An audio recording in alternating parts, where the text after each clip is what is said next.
السلام علیکم ورحمۃ اللہ وبرکاتہ۔ وعلیکم السلام ورحمۃ اللہ وبرکاتہ۔ میرے اسٹوڈنٹس، آپ لوگوں کا کیا حال ہے؟ الحمدللہ ہم خیریت سے ہیں۔ آج ہم پاکستان کے دارالخلافہ اسلام آباد کی سب سے بڑے مسجد یعنی فیصل مسجد میں آئے ہیں۔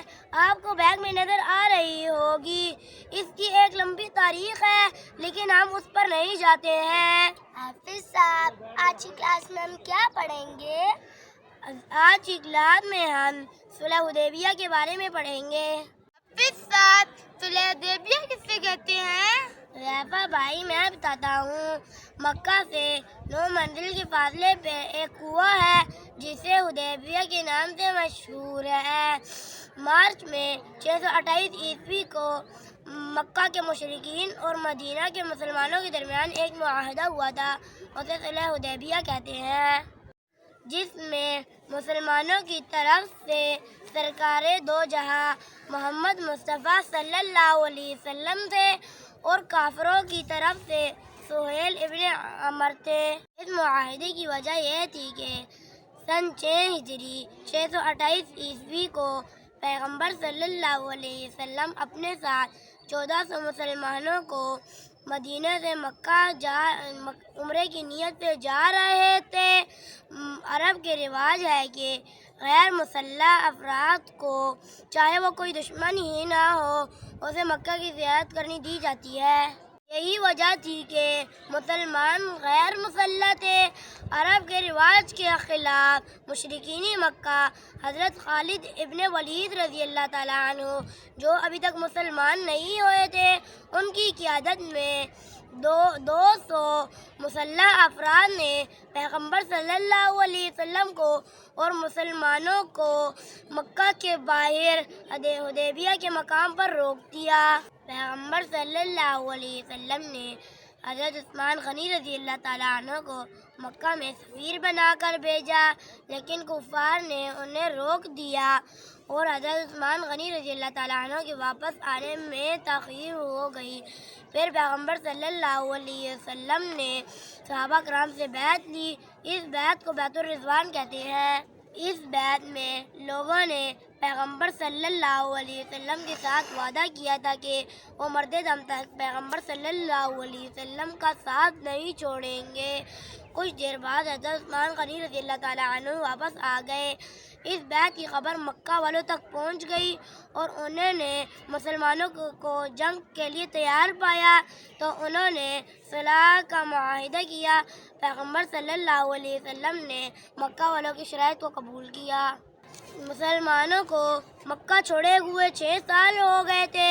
مسلمانوں کو مدینہ رہتے ہوئے ان کے دل و دماغ میں بیت اللہ، حرم کی فضائیں اور تلبیہ کے نعرے ہر وقت مچل رہے تھے۔ حافظ صاحب، تلبیہ کسے کہتے ہیں؟ وہ چھوٹو، تم نے حج اور عمرہ تھوڑی نہ کرنا ہے جو تمہیں بتاؤں۔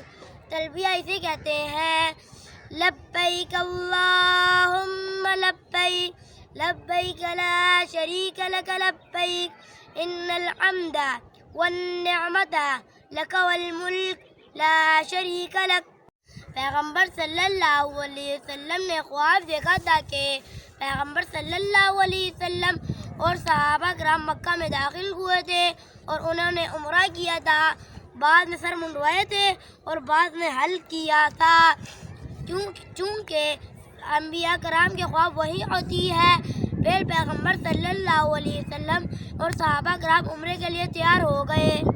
یکم ذوالقعدہ سن 6 ہجری بروز پیر پیغمبر صلی اللہ علیہ وسلم اپنے ساتھ 1400 افراد کو لے کر مکہ کی طرف روانہ ہوئے اور اپنے ساتھ قربانی کے جانور کو بھی لے کے گئے۔ حافظ صاحب، قربانی کے جانور کو بھی لے کے گئے؟ جی حذیفہ بھائی، پہلے زمانے میں اپنے جانور کو بھی حج اور عمرے پہ لے کے جاتے تھے اور اسے ایک علیحدہ بناتے تھے تاکہ لوگ ان کو نقصان نہ پہنچائے اور پتہ چلے کہ حج اور عمرے میں جانے والے جانور ہیں۔ ذوالحلیفہ پر احرام باندھا۔ حافظ صاحب، ذوالحلیفہ کسے کہتے ہیں؟ جی چھوٹو، آج کئی جگہ سوال کیا ہے۔ ذوالحلیفہ پر حاجی اور عمرے والے احرام باندھے ہیں۔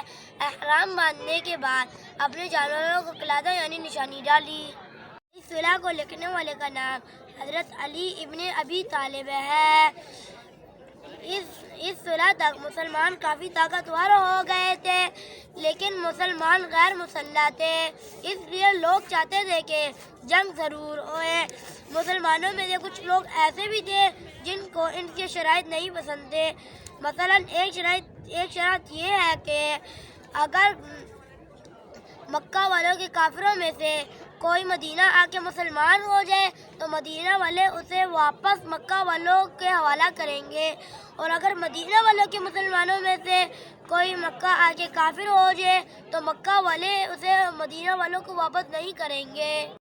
مسلمانوں کو اس کی شرائط پسند نہیں تھے، لیکن پیغمبر صلی اللہ علیہ وسلم کی سمجھداری کی وجہ سے معاہدہ ہو گیا۔ اس میں ایک شرط یہ تھی کہ 10 سال تک مسلمانوں اور کافروں کے درمیان کوئی جنگ نہیں ہوگی، اور اس سال مسلمان مدینہ واپس چلے جائیں گے اور عمرہ نہیں کریں گے اور اگلے سال واپس آئیں گے۔